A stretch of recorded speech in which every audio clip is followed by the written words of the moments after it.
Dans cette vidéo, on va parler de stagnation. Ouf, c'est un mot lourd, un obstacle vers la réalisation de nos objectifs qui nous tiennent tant à cœur.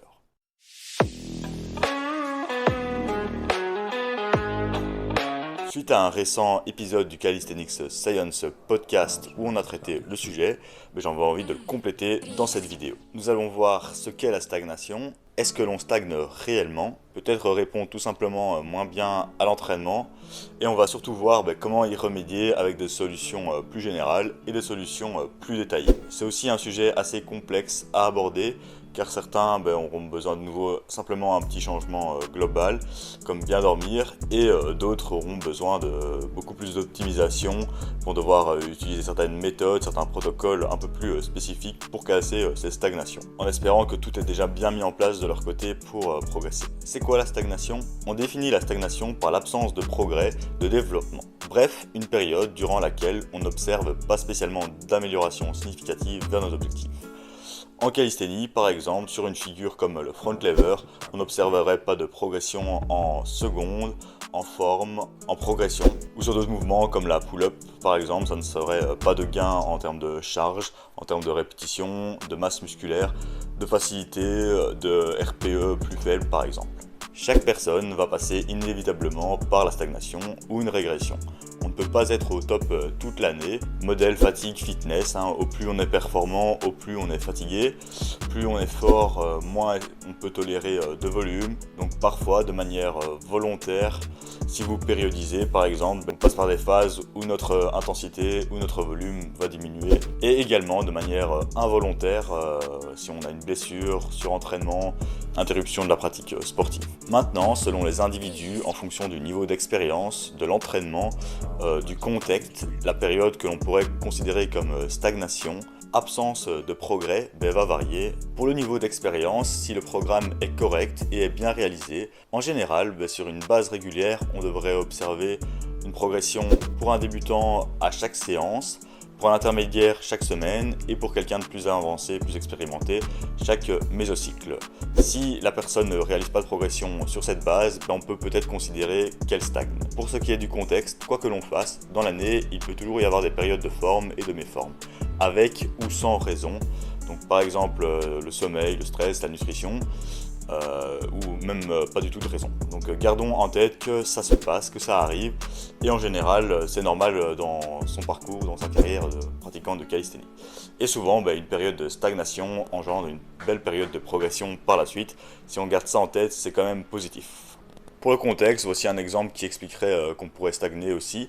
Par exemple, si vous périodisez ou que vous êtes dans un cycle d'hypertrophie, c'est peut-être normal que votre 1RM ne va pas forcément s'améliorer. Et encore, c'est nuancé car même dans un cycle d'hypertrophie, vos singles pourraient s'améliorer au cours du cycle, malgré que ça ne soit pas spécialement l'objectif si votre travail accessoire porte ses fruits déjà à court terme.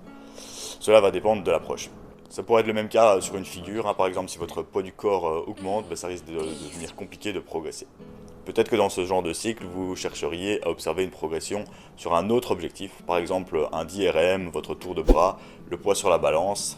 Dans cette optique, on sacrifierait plus du court terme, donc une stagnation, pour engendrer une progression à long terme. Une autre chose que l'on observe, c'est qu'on a parfois tendance à être trop impatient, trop émotionnel à l'entraînement, et de croire que l'on stagne alors que ce n'est pas réellement le cas. On se concentre souvent sur le petit point négatif, le petit point noir. Cela arrive surtout quand on a la tête dans le guidon, que l'on programme pour soi-même. Parfois, on a l'impression que les chiffres n'augmentent pas spécialement, alors que la facilité du mouvement, l'aisance, que les RPE diminuent, que la technique et que le volume total augmente, et que la plupart des exercices se passent bien, sauf un petit exercice qui se passe moins bien. Parlons aussi réceptivité à l'entraînement et comparaison avec les autres. Ça pourrait nous faire croire qu'on ne progresse pas, voire peu. En effet, il y a certains individus qui font des gains exceptionnels. On connaît tous ceux qui débloquent une full planche en quelques mois, qui squattent 200 kg en moins d'un an et qui prennent 10 kg de masse maigre aussi en un an.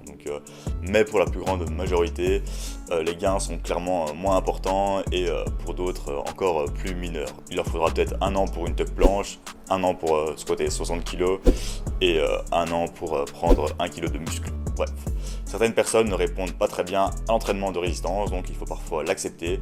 Il faut accepter que la progression peut être plus lente et éviter de se comparer aux autres. Maintenant qu'on a un peu fait le tour de la stagnation, et de voir si on stagne vraiment, qu'est-ce que l'on peut faire pour la casser? Quelles sont les solutions? Car finalement, c'est ce qui va nous intéresser. Avant toute chose, est-ce qu'on met réellement de l'effort à l'entraînement? Est-ce que l'on pousse vraiment? Est-ce que l'on kiffe ce que l'on fait? Est-ce que l'on s'entraîne sans s'arrêter, sans faire de break tous les mois par exemple?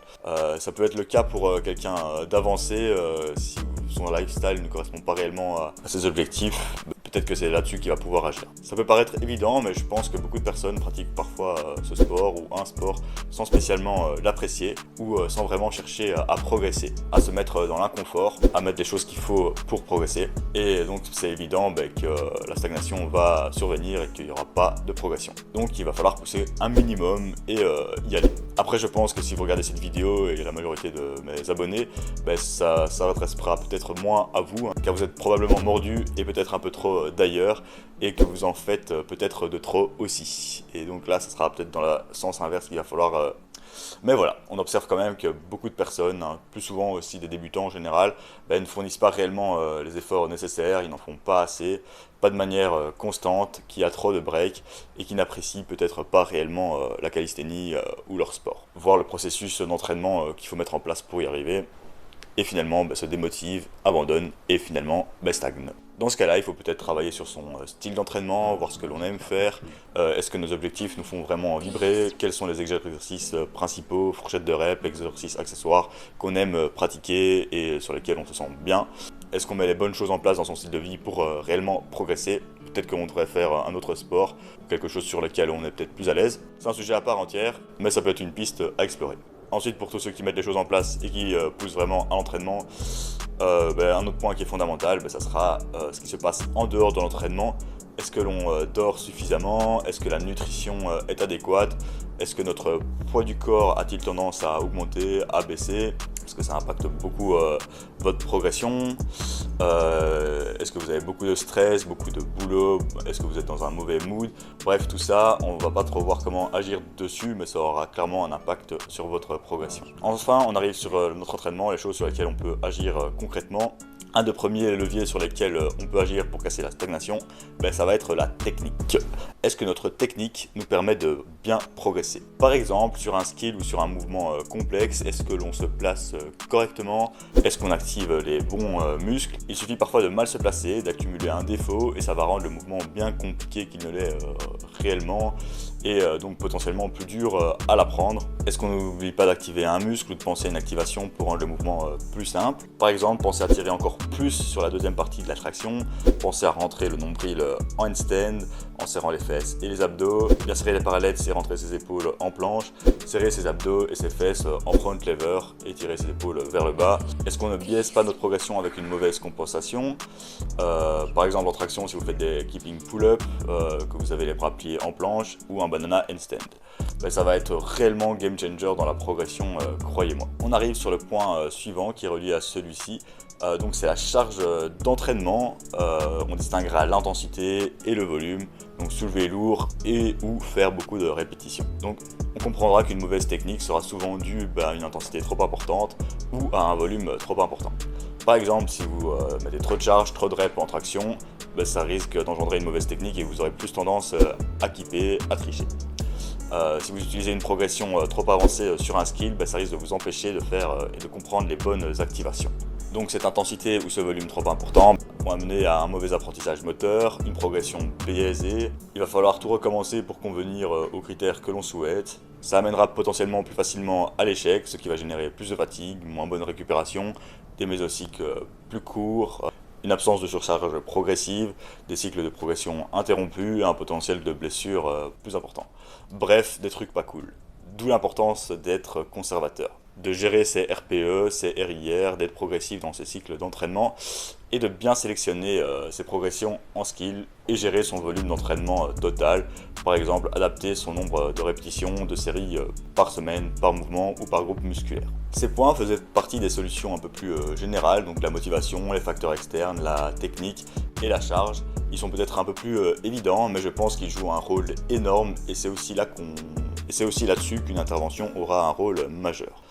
Ensuite, explorons d'autres pistes, parfois plus secondaires, plus techniques, plus complexes, si les bases sont posées, pour pouvoir casser cette stagnation. Revenons tout d'abord sur la réceptivité à l'entraînement. Il y a peut-être des pistes pour trouver ce qui nous convient à nous afin de progresser. Les études montrent que pour les personnes qui répondent moins bien à l'entraînement, les solutions possibles pour justement progresser sont s'entraîner sur une plus longue période. Par exemple, un groupe qui ne répond pas très bien à l'entraînement en 4 semaines n'aura pas de résultats, mais au bout de 18 semaines, il y aura beaucoup de chances qu'il y ait des résultats dans le groupe. Ensuite, s'entraîner plus. Si le groupe s'entraîne 2 fois par semaine, il y a aussi des chances qu'ils n'obtiennent pas de résultats, mais ceux qui s'entraînent 5 fois par semaine pourraient obtenir aussi plus de résultats. Maintenant, pour ceux qui me suivent et qui ont tendance à trop en faire, ça sera peut-être le cas inverse, et donc ça sort aussi du cadre de ces études. Ensuite, trouver les bons formats de répétition pour soi. Certains préfèrent travailler dans des fourchettes de reps plus basses, des fourchettes de reps plus hautes avec des intensités plus lourdes ou des intensités plus basses. Tant qu'on est dans les bonnes ranges pour ces objectifs, c'est le principal.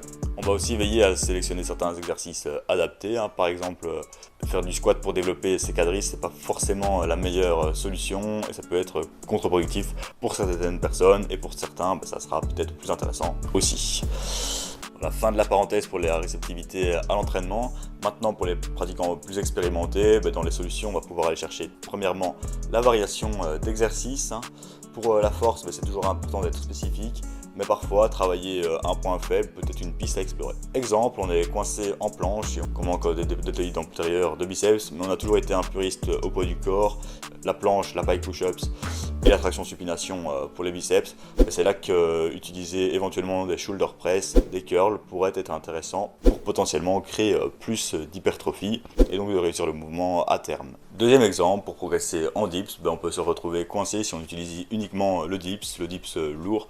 C'est là que utiliser par exemple du pose dips avec un travail de développé couché pour plus de pec et de stabilité, de force brute et également de triceps ou des triceps extension pour développer spécifiquement ce groupe musculaire avec un meilleur ratio stimulus-fatigue. Parlons priorisation ou même périodisation. Par exemple, périodiser un objectif, ça pourrait être aussi intéressant pour maximiser ses adaptations. Voici 2 exemples. Le premier, c'est si on a toujours travaillé sa planche, son front lever en même temps, ça peut valoir le coup de mettre le front lever en pause pour pouvoir mettre un plus gros travail sur sa planche. Deuxième exemple, on veut progresser en street lifting, mais on fait toujours des skills en même temps, ça peut être un peu plus évident de mettre les skills en pause et de mieux progresser en street lifting. Autre exemple, faire un cycle d'hypertrophie, c'est une autre possibilité si vous avez mis beaucoup de choses en place pour progresser sur un mouvement, sur un skill, mais que vous n'observez pas de progression après quelques mois, années de pratique. Peut-être que vous n'avez tout simplement pas assez de masse musculaire et que le travail spécifique du mouvement ne vous aidera pas ou plus pour progresser sur ce même mouvement. Admettons que vous avez travaillé la planche pendant 6 mois, 1 an, peut-être qu'il va falloir se rendre à l'évidence que vous n'avez pas assez de deltoïdes. Et c'est là qu'envisager un cycle d'hypertrophie pourrait être intéressant. Un cycle plus ou moins long et moins spécifique à votre objectif, mais spécifique au développement du groupe musculaire. En gros, ça sera de nouveau sacrifier un peu de court terme pour du plus long terme. Vous pourriez aussi périodiser différemment, justement faire un cycle plus de force, plus d'intensité, un cycle de skill, faire une périodisation différente, une périodisation ondulatoire, une périodisation concurrente. Ça rejoint le point suivant, donc tester de nouvelles choses, de nouvelles méthodes. Essayez par exemple des méthodes d'intensification pour la force ou pour l'hypertrophie, utiliser des top sets, des drop sets, des clusters, des MOM, tester une autre fréquence d'entraînement, tester un programme tout fait, encore mieux se faire coacher. Donc il y a plein de solutions possibles pour cela. Pour les personnes plus avancées, c'est la solution. Une autre piste serait de faire une période de désensibilisation. Il n'y a pas réellement d'évidence là-dessus, mais faire un break, une sorte de hors-saison sur un mouvement, voire sur l'entraînement en général. Cela pourrait être une solution pour quelqu'un qui a beaucoup de pratique et qui n'a jamais vraiment pris le temps de faire une pause. C'était tout pour la vidéo sur la stagnation. C'était un sujet très complexe, je pense qu'il y a encore plein de points à aborder et j'ai essayé d'en aborder beaucoup, donc la vidéo est quand même assez longue, mais j'espère qu'elle vous a plu et qu'elle vous a éclairé sur le sujet, qu'elle va vous apporter quelques pistes pour casser votre stagnation. D'ailleurs, si vous voulez vraiment casser votre stagnation, je vous le rappelle, un des points qu'on a vu, c'est d'avoir un coach. Ça vous permettra de fixer votre technique, de gérer votre charge d'entraînement, de varier vos exercices, votre planification, de mettre les bonnes choses en place pour progresser. Donc n'hésitez pas à prendre un call dans la description si vous êtes intéressé pour cela. Et n'hésitez pas à commenter si vous avez des pistes pour casser la stagnation, à vous abonner, partager. C'était 02 Workout et on se retrouve pour une prochaine vidéo. À toutes.